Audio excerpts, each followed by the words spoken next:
Quatrième lune supérieure remplaçant Otengu. Depuis toute petite, elle est accompagnée de son fameux et envoûtant Biwa. Aujourd'hui on parle de Nakime.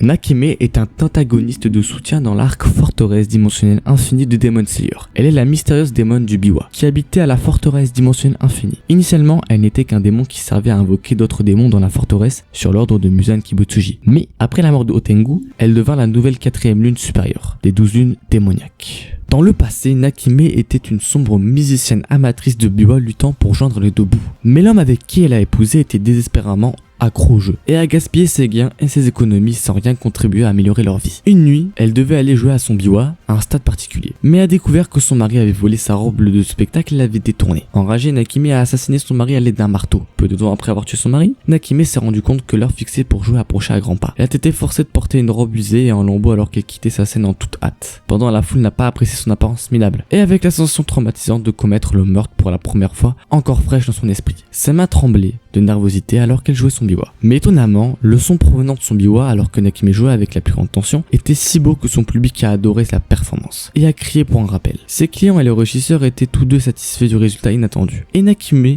a été généreusement payé. Depuis lors, Nakime a développé une habitude inquiétante de tuer des gens avant de se produire devant un large public. Étrangement, chaque fois qu'elle jouait son Biwa après avoir commis des meurtres, sa performance recevait des retours extrêmement positifs de la part des clients et des régisseurs. Au cours d'une journée fatidique, elle avait un rendez-vous de routine à exécuter à une autre étape. Alors, elle choisit de tuer quelqu'un. Mais la cible n'était autre que Muzan Kibutsuji. Muzan a été impressionné par les compétences de recherche de Nakime alors qu'il lui a épargné la vie et a proposé de faire d'elle un démon. Nakime a accepté son offre. Est devenu un démon et a gravi les échelons et est devenu l'un des meilleurs serviteurs de Muzan. Là, on va parler de l'histoire de Nakime durant toute l'œuvre. Alors, toute l'œuvre, ça concerne évidemment le moment où Tanjiro Kamado est sauvé par Giyu. C'est du coup de la saison 1, donc du chapitre 1 au chapitre 206. Donc c'est parti. Dans l'arc d'entraînement de récupération, Nakime fait ses débuts à la forteresse dimensionnelle infinie en jouant son Biwa convoquant les rangs inférieurs pour une réunion après la mort de Rui. Elle ne prononce pas un mot. Dans l'arc des quartiers des plaisirs, Nakime joue à un nouveau son Biwa pour convoquer les rangs supérieurs à une réunion après la mort de Daki et Gyutaro. Quand Akaza lui demande où est Muzan, elle répond carrément qu'il n'est pas encore arrivé. Elle est également interrogée sur l'endroit où se trouve la première ligne supérieure, auquel elle répond après le combat d'Akaza et Doma qu'elle a toujours été là. Elle était la première à arriver. À la fin de la réunion, Nakime joue à nouveau son Biwa pour séparer les rangs supérieurs et refuse catégoriquement l'offre de Doma, le coupant en le renvoyant dans son temple. Dans l'arc d'entraînement des piliers, Nakime, maintenant le nouveau rang supérieur 4, remplaçant Otengu, est avec Muzan. À l'aide de petits familiers oculaires, elle a traqué les profondeurs de démons et déterminé leur emplacement et leur cachette, exprimant son honneur au compliment de Muzan pour sa croissance rapide. Elle utilise sa technique pour localiser Kagaya Ubuyashiki, arc forteresse dimensionnelle infinie. Lorsque l'armée des profondeurs de démons arrive au manoir Ubuyashiki pour essayer d'arrêter Muzan, ils sont tous transportés dans sa forteresse et séparés les uns des autres par Nakime. Obana Iguro et Mitsuri Kanfuri sont les premiers à la rencontrer mais trouvent qu'il est extrêmement difficile de lui porter des coups en raison de son contrôle sur l'environnement. Après la mort de Kukushibo au chapitre 176, Nakime est le seul rang supérieur restant et le dernier membre des 12 lunes.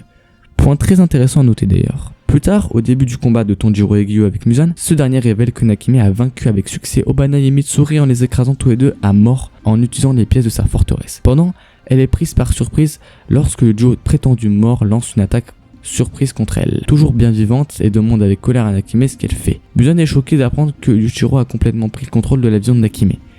Et avec elle la forteresse qu'il commence à utiliser contre le seigneur démon pour se venger de son meurtre de Tamayo. Muzan commence immédiatement à contrer Yuichiro en utilisant ses propres pouvoirs mentaux afin de reprendre son dernier rang supérieur, ce qui déclenche une féroce bataille de volonté entre les deux démons. Le combat mental fait que le château devient complètement incontrôlable alors que les deux luttent pour la domination. Et tout comme Muzan, semble avoir pris le dessus. Obana Igyu lance une attaque, il n'a d'autre choix que de contrer ce qui fait perdre son emprise sur Nakime alors qu'il essaie de se défendre et de repousser les piliers avec ses propres attaques. Réalisant bientôt qu'il ne peut pas reprendre Nakime et combattre les profondeurs de démons en même temps, Muzan utilise ses pouvoirs pour tuer son dernier rang, en lui écrasant la tête, ce qui empêche Yuichiro d'utiliser la forteresse contre lui et lui permet de se concentrer pleinement en tuant Tanjiro et les piliers restants. Comme Nakime ne se désintègre pas immédiatement, Yuichiro parvient à utiliser son corps pour pousser la forteresse au-dessus du sol afin de protéger les profondeurs. Au moment de ses débuts, Nakime avait la forme d'une femme pâle, au teint grisâtre, qui avait des ongles pointus et bleus et notamment des lèvres rouges qui contrastaient fortement avec le ton de sa peau. Elle avait des cheveux brillants jusqu'à la taille de couleur brun foncé, qu'elle portait tombant dans le dos en légères vagues qui se coupaient nettement aux extrémités, avec 2 mèches jusqu'au menton pour encadrer son visage avec une longue frange qui masquait sa grande œil placée entre eux, balayée de chaque côté de son nez. Nakime portait un kimono noir uni avec une doublure blanche,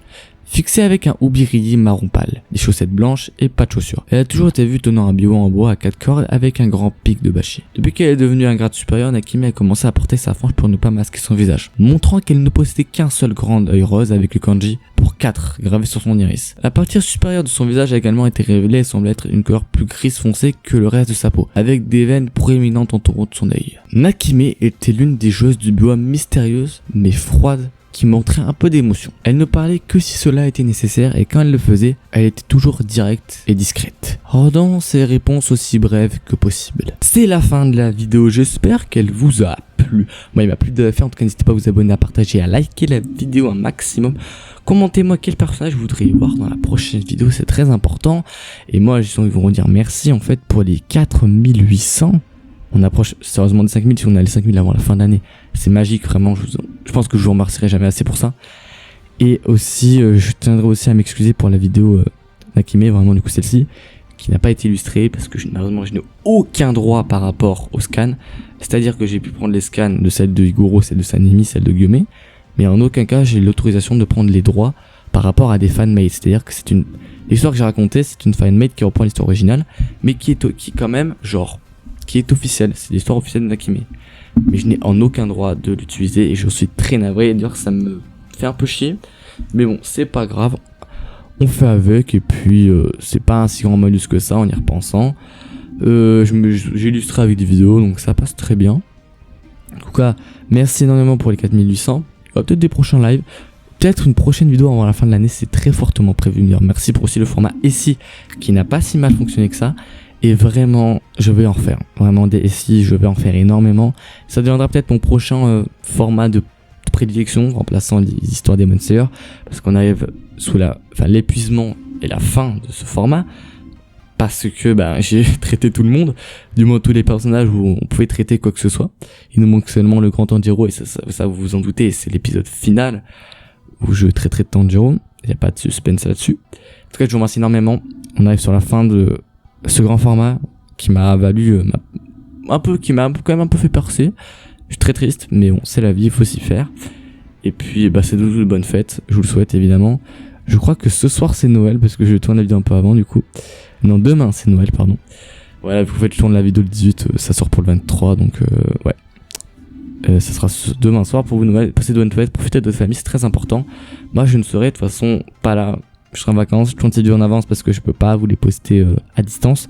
Je peux pas faire du montage à distance, du coup je préfère vous les programmer un peu, histoire que vous soyez pas trop sans rien durant les vacances, ça c'est important. Et en tout cas n'hésitez pas à vous abonner, à liker, à partager, à me soutenir énormément en mettant le petit like et à me recommander les prochains. Et si quand même, parce que c'est le format de l'avenir, et les prochains encore plus importants, les prochains histoires Demon Slayer et même de nouveaux formats que je pourrais rajouter, genre faire histoire Demon Slayer, faire des SI et faire d'autres formats dans lesquels vous pourrez décider. En tout cas, si vous voulez, passez tous de bonnes fêtes, pas une bonne année, c'est très dans la prochaine vidéo, j'en fais une dernière avant la fin de l'année aussi. Et sur ce les gars, ciao.